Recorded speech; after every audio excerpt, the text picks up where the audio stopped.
तो पिछली वीडियो में देखा कि हमने आवर्त सारणी में हमने न्यूलैंड्स का नियम बताया था और उससे पहले एक नियम बताया था। तो हमारे दोनों नियम बताया था। जब न्यूलैंड्स की जो लिमिटेशन थी, कमी थी, उनको सुधारने के लिए मेंडलीफ ने आवर्त सारणी का निर्माण किया।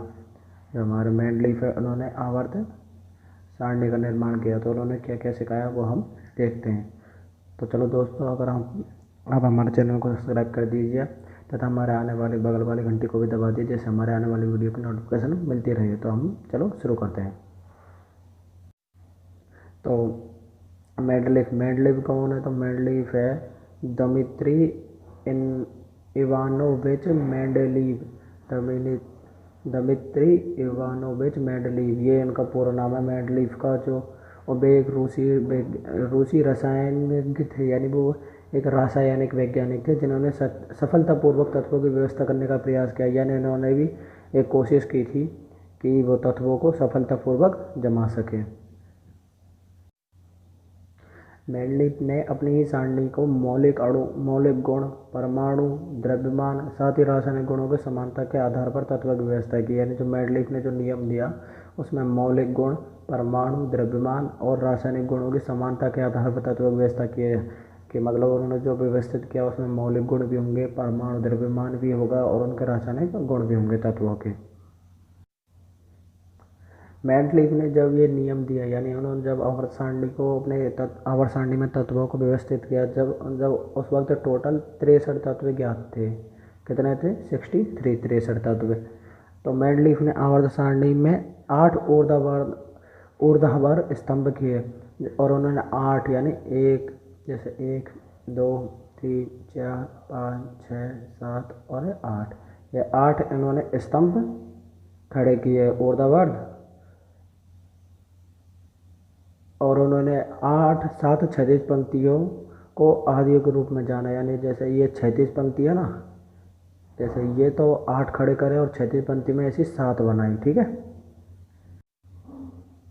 मेंडलीफ की आवर्त सारणी बताता है कि तत्वों के गुण उनके परमाणु द्रव्यमान के आवर्ती फलन होते हैं। यानी जो मेंडलीफ का नियम था, उनके मेन नियम यह था कि जो तत्वों के गुण है, वो गुण क्या, परमाणु द्रव्यमान के आवर्ती फलन होते हैं। यानी जो हमारे तत्व है, किसी तत्व का कोई भी गुण है कि वह जलता है, रासायनिक गुण को भी है, तो उसका जो वो गुण है उसके परमाणु द्रव्यमान, यानी जो उसका परमाणु द्रव्यमान है उसके आवर्ती फलन होगा।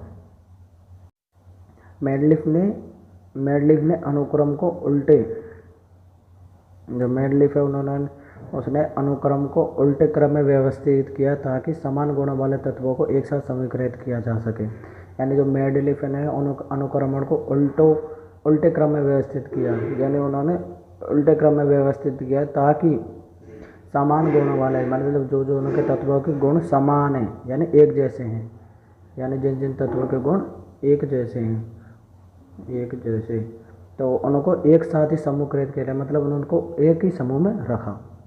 मेंडलीफ ने कुछ तत्वों के लिए जगह छोड़ी जो उस समय नहीं खोजे गए थे। उन्होंने भविष्य के तत्वों के अस्तित्व के बारे में भविष्यवाणी की थी। मेंडलीफ ने भविष्यवाणी की थी कि भविष्य में भी नए तत्व, यानी उन्होंने भविष्यवाणी की थी कि भविष्य में भी नए तत्व खोजे जाएंगे। इसलिए उन्होंने अपनी जो आवर्त सारणी है उसमें उन्होंने पहले ही जगह छोड़ दिया। उन्होंने पहले ही फ्यूचर एलिमेंट्स के लिए उन्होंने पहले ही स्पेस छोड़ दिया था।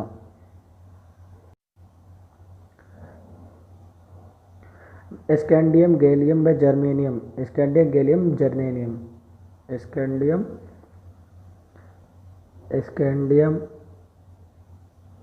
गैलियम व जर्मेनियम, ये तीनों तत्व, स्कैंडियम का 21, गैलियम का 31 और जर्मेनियम का 32 परमाणु क्रमांक है।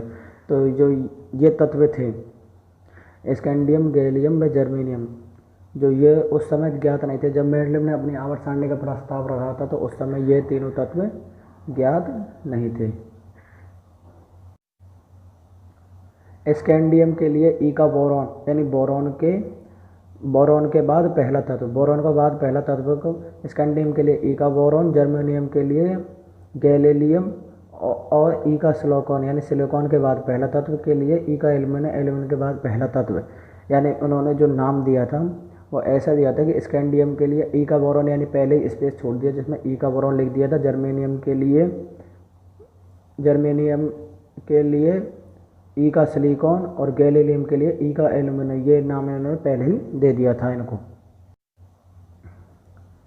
बाद में ही इन्हीं तत्वों की खोज की गई। मेंडलीव की भविष्यवाणी उल्लेखनीय रूप में सही पाई गई। जो मेंडलीव ने भविष्यवाणी की थी वो उल्लेखनीय रूप में सही पाई गई थी। उदाहरण के लिए मेंडलीव का प्रापर्त ई का एल्यूमिनियम ई का सिलिकॉन के गुण के लिए ब्लिंकर द्वारा पाए जाने वाले गुण गैलीनियम और जर्मेनियम के बहुत समान है। यानी जो उन्होंने ई का एल्यूमिनियम दिया और ई का सिलिकॉन दिया वो गैलीलियम और जर्मेनियम के लिए बहुत ही अधिकतर समान है, जैसे कि आप इसमें सारणी में देख सकते हो।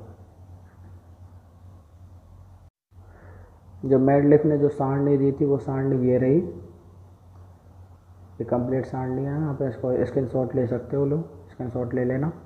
और जैसे आप देख रहे हो कि इस सारणी में जो लेंथेनाइड सीरीज है, यानी जो पीले कलर की है जो लेंथेनाइड सीरीज है, एंटीनाइड सीरीज नीले कलर की है, और जो रेड डॉट है ये नॉन एक्सीडेंट, मतलब कि जो ये तत्व ज्ञात थे वे थे पहले। मेंडलीव जो आवर्त सारणी दी थी उस आवर्त सारणी की भी कुछ कमियां थी, कुछ लिमिटेशन थी।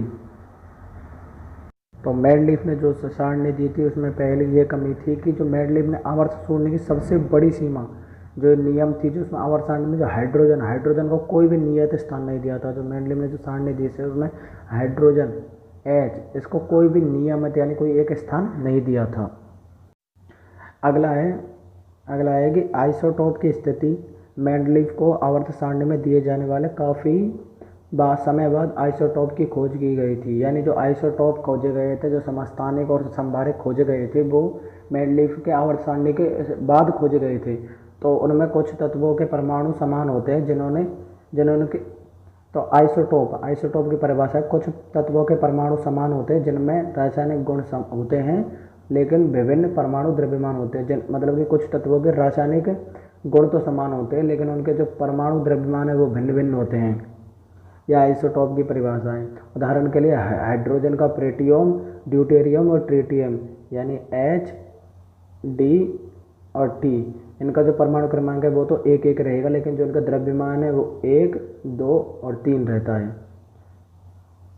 और इसी तरह कार्बन के भी 3 समस्थानिक यानी कि C12, C13 और C14, और तथा क्लोरीन के 2 समस्थानिक C35 और C37 ये खोजे गए थे। ठीक है दोस्तों। तत्वों के कुछ जोड़ों की विषम स्थिति, यानी कुछ तत्वों के जोड़ों की विषम स्थिति ये थी, यानी ये कमी ये थी कि मेंडलीव ने यदि मेंडलीव के आवर्त सारणी में तत्वों के परमाणु द्रव्यमान बढ़ाने की व्यवस्थित किया गया है, यानी जो उन्होंने व्यवस्थित किया है कि परमाणु द्रव्यमान बढ़ाने के क्रम में व्यवस्थित किया है, तो कुछ मामलों में गुणों में समानता के आधार पर व्यवस्था की है।